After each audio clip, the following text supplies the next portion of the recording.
People today are saying, oh, new games are bad, games are too expensive. That is true for most AAA titles and games from big studios, but indie developers and smaller studios are pushing out some fantastic titles all the time, man. Players just haven't stopped to look at the scenery. Games aren't bad and expensive. You're just playing the wrong games.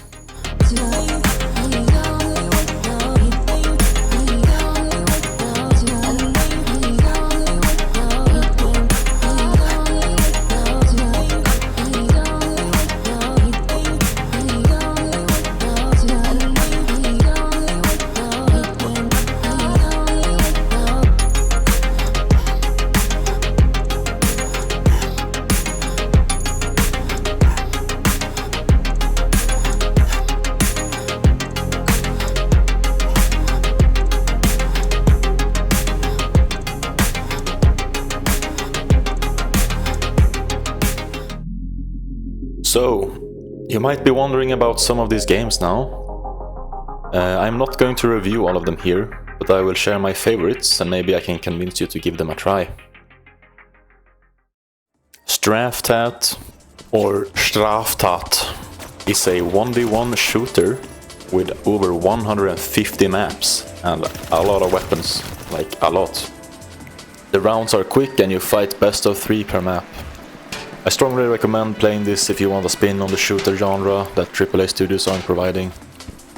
The game is free with an optional DLC that contains 150 more maps. Overall a great experience for someone such as myself who really enjoy shooter games that are more like Team Fortress 2 and DUSK.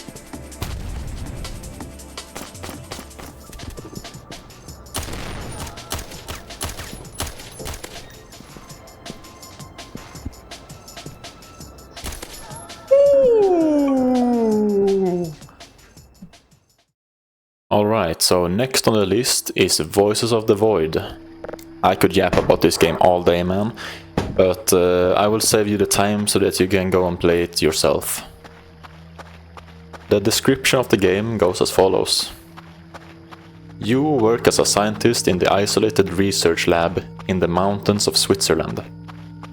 Your task is to gather signals from space, analyze them, process them, and sell them to get points. You can get regular signals and objects like dwarf planets and stars, or you can get something unusual or even strange and unexplainable. The game has 40 plus days and a bunch of unique events, 150 plus unique signals, plenty of secrets, mysteries and Easter eggs. Overall, this game is perfect if you have been looking for an atmospheric and slow-paced horror game with tons of stuff to do and discover, with around 30 or 50 even hours of gameplay from just the story mode alone. Now they're the same, it's probably just rust then. It's just carbon copies. Ah! Don't come any closer. I have a gun.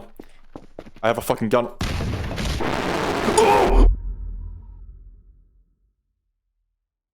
A bit of a honorable mention, while technically not a new game, having been released in 2019, Noita is well worth the money, costing only $20.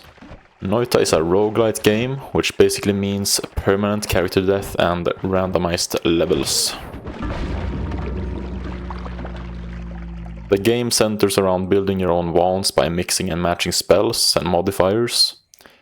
You can make some crazy shit with this system, but every great spellcaster will have some disasters under the belt before they claim victory. Your spells are 5 times as powerful. What?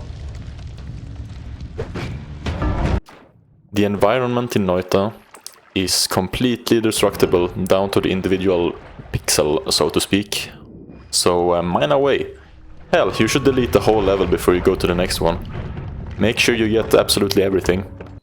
There's also tons of secrets in the game to discover if you like exploring. Personally, I never bothered, but it's there if you want to walk that path.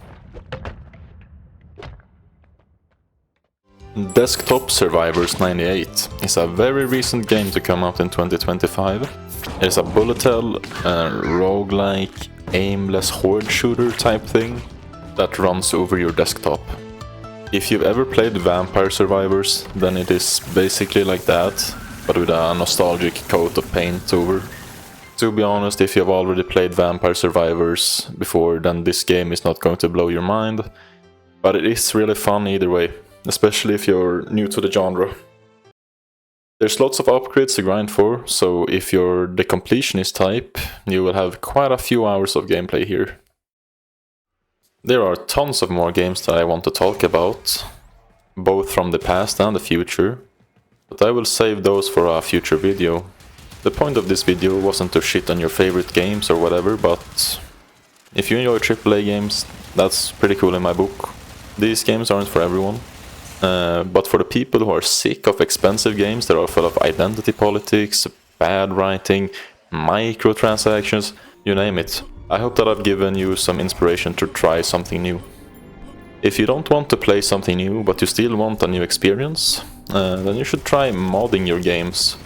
Me, for example, I like to play WoW.